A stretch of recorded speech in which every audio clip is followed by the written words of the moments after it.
Thank you, Benedict Coyne. What I would like to share as the final witness for this evening is why the Australian Earth Laws Alliance is engaging in the process of an alternative jurisprudence for the Earth. Why we are arguing for the rights of nature. And the essence of that comes from a very simple idea, recognised in science for a very long time, that we are all today standing here, being here, because we are the products of evolution.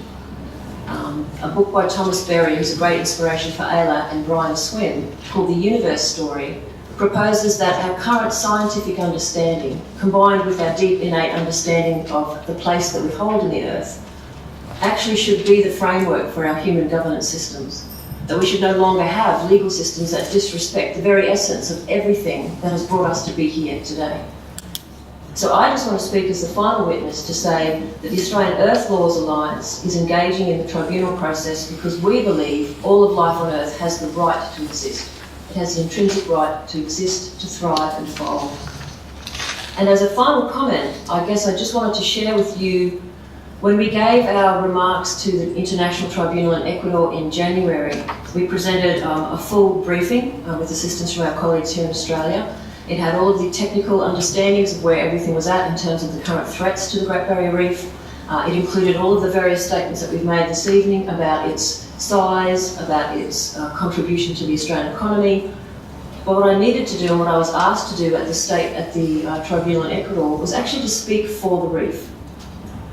So I'm going to share with you what I shared at the very end of my presentation to the Tribunal in Ecuador.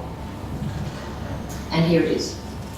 As this tribunal aims to protect the rights of nature, this case submits that in this tribunal, we should be allowed to break out of the narrow, legalistic discourse that has been created by Western culture and to truly attempt to speak for the reef and present the case from its point of view. I am not a traditional custodian of the reef, and I pay my deepest respects to all traditional custodians in Australia, and particularly the traditional custodians whose life is intimately connected to the reef. I am merely a human being, someone of a settler origin living in this beautiful country, and in Quito I said that I was presented with an opportunity to speak for the reef, and so I would. And I offer the following.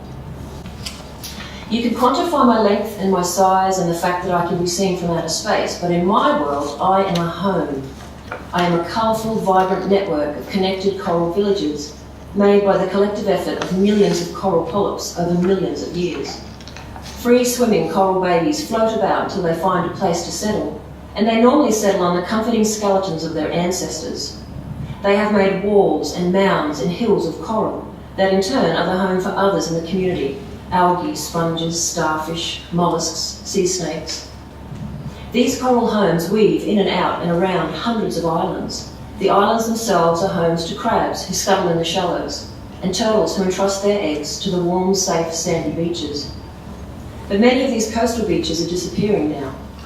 And without the reef, there is no home, no cosy place to play, nowhere to hide from predators, nowhere to lay our eggs. If the reef dissolves and disappears, so will all of the thousands of species of life that call this place home.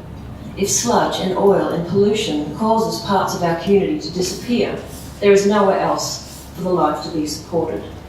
And if the climate around us grows hotter and changes, the world of the reef will change, and the world is surely changing. For thousands of years, people would visit our reef community, visit in their little boats, take some fish with great respect, and then go home. But now the ships have gotten bigger, and there are more of them, and we watch the coastline with fear when there are great rains as the rivers fill up with sediment, destroyed and disturbed by the people on the land, and the garbage and the litter and the junk comes out of the rivers into the reef.